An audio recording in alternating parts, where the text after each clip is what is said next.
به دا راوښیي دا څه کومه د ادم خان او درخانۍ څه کوم ډبره ده او د دې لږ بیک ګراونډ څه کوم پس منظر دی تاریخي دا به راوښیي او د ادم راغلی او رباب یې غږول او درخانۍ چې سر ورښکاره کړی یو ادم یې لیدل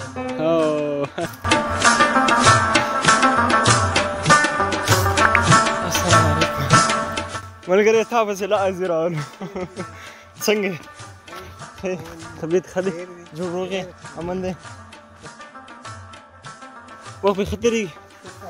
مونږ هغه چې کله درخانۍ دغه ته لاړو ډبرې ته نو بس ستا د رباب اواز راغلو مونږ اصل یو د لاهور نه راغلي یو اول به دا راته ووایه چې ته د دې ځای یې د کوم ځای نوم دې څه دی او دا به راته نوم مې عمر سلیم دی او یم د دې بري بازار یم اچھا دلې پلې کې او پلې بري بازار یم اچھا اچھا او رباب سره دې څنګه شوق پیدا شو رباب سره بس شوق په دې نه پیدا شو چې محفل کې به ملګرو سره کېناستو پاڅېدو او رباب مباب په هغو غږو راغږو او یو بل د هغې نو ستا څومره ټیک کېږي رباب دې شروع کړی دی یا اخیستی دی زما کو کم وخت کېږي څو میاشتې مې کېږي اچھا میاشتې د کېږي نو یو استاد دا لرې که بس خپله یوازې زده کړه کوې استاد مې شته ښه استاد دې شته مسافرۍ کې دی اچھا اچھا نو لږ رباب راته غږولی شي چې لږ خالي یو اواز په وباسې زه خو به درته څرګند دغه کړمه او په دې منځ کې ګوتې لا نه دي رادتې شوي او رباب خو دې دا زده کړه ډېره ګرانه غواړي مونږ خپله ګیټار سره دی او ګیټار خو اسانه دی خو رباب چې کوم زده کړه دا ډېر مشکله ده ګرانه ده نو بل لږ به راته وغږوئ چې څومره لږ زده دي یا زده کوې نه دی بس لږ ډېر اوس یم ټیک دی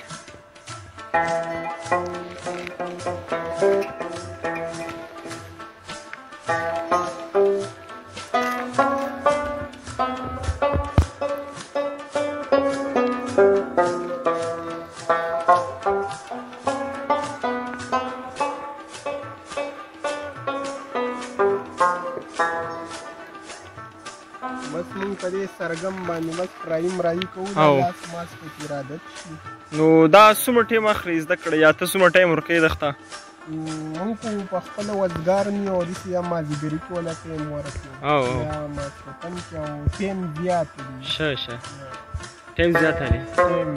شوق دې ډېر دی ورسره او شوق مې ورسره زیات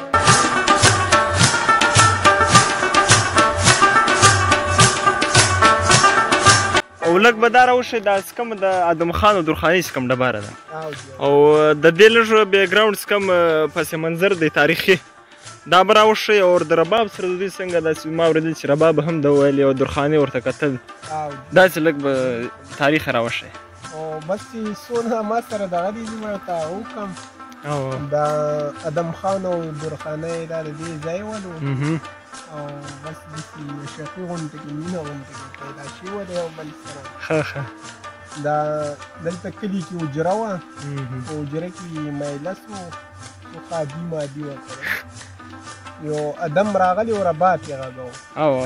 یو درخانۍ چې سر ورښکاره کړی یو ادم یې لیدل بس د هغې نه پس ادم په هغې باندې شخ شوی و یو بل سره مینه ده وه که نه یوه دې ګټانو نه سیټ ته ورته درخانۍ چې دې غاړې ته پټه شوي وه دلته درخانۍ هم ورته پټه وه د ده رباب یې اورېده نه دو د درخانۍ دلته کپړې مینځلې نو ادم یې ولیدو د هغې ګټ نه چې شاته پټه شوي وه نو بیا ادم خدای پاک ته به سوال کړي دغه به چې زه دې دیدنو کوم یو دا ګټ ورته چا وړې په منځ په مابینځ کې دا پرې شو دوه ځایه شو بلکې دیدنې وکړو دونه راسره دې قیسې او دا دغه لري که نه دا رښتیا ده خلکو وایي چې دا نه دا رښتیا ده خبره رښتیا ده دا څومره ټیک دوی د هغې ځای اوسېدونکي هم و درخانۍ ور ادم خان که د بل ځای نو ځینې علم داسې وایي چې دا ول د سوات و او زمونږ دا مشران وایي چې نه دا د دې ځای و اچھا د دې ځای و بیا ادم خان او د دوی واده وسو یا عاشقي کامیاب شو که نه دو عاشقي نه وه کامیابه شوه نو روخۍ یې ښکته کلي کې ورکړي وله بیا چې دو راوستي وه په زور باندې نو په زور خو وایي کلي نه کېږي مشرانو نه کېږي بېشک بیا یې چې دور خوب وتلي وه بیا څه په بهانه باندې یې وجلي دي او دواړه ووجل نور راته داسې علم نشته خو وجل به یې بیا آخري پیغام کوي خپل پښتنو ورور ته ورکړي زه به بس ټولو مسافرو ته سلامونه لیکم او ټول یې خوشحاله اوسي